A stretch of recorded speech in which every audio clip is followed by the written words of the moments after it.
In the original democracy in ancient Athens, Greece, most public officials were not elected.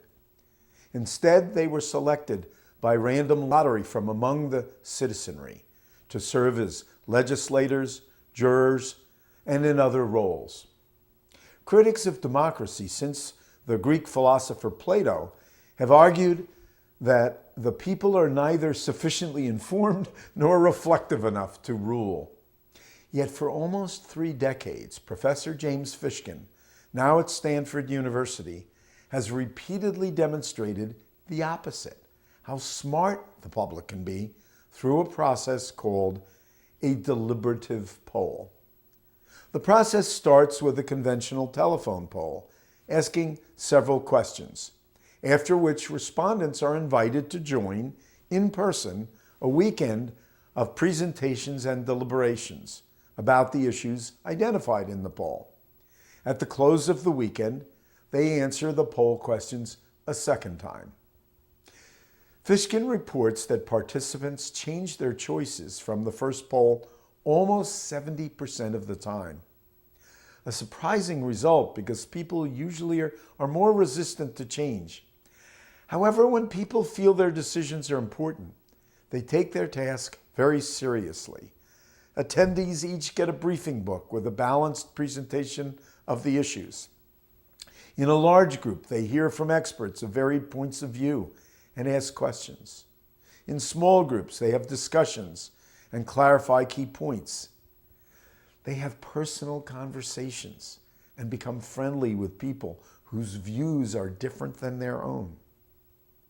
Having convened more than 100 deliberative polls in 28 countries on a wide range of issues, Fishkin and his colleagues have conclusively proven that under the right circumstances, ordinary people can make thoughtful and informed decisions on complex issues, providing a convincing rationale for making democracy more democratic.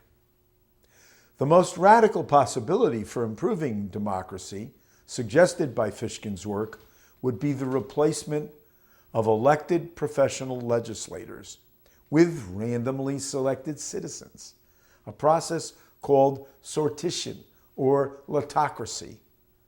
That's how the ancient city of Athens governed itself for 2 centuries. While such a radical change is not likely to happen anytime soon, the use of the deliberative polling process in and of itself has the potential to provide true representation and significantly influence public policy. Fishkin quoted a former lobbyist's comment that most members of Congress would like to do the right thing if only they can get away with it.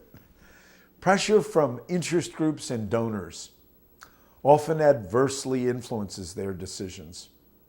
However, if deliberative poll decisions are reported prominently in the media, it gives legislators cover to do the right thing because of its legitimacy. No government today or official is more truly representative of the public than the mini legislature of a few hundred members randomly selected for the deliberation. Unlike actual legislators, the participants of the deliberative poll have no need to worry about re-election, so they are free to think for themselves. The outcomes can be quite unexpected. In 1996, Fishkin was contacted by some electric companies in Texas who faced a new requirement that they consult local residents as part of their planning.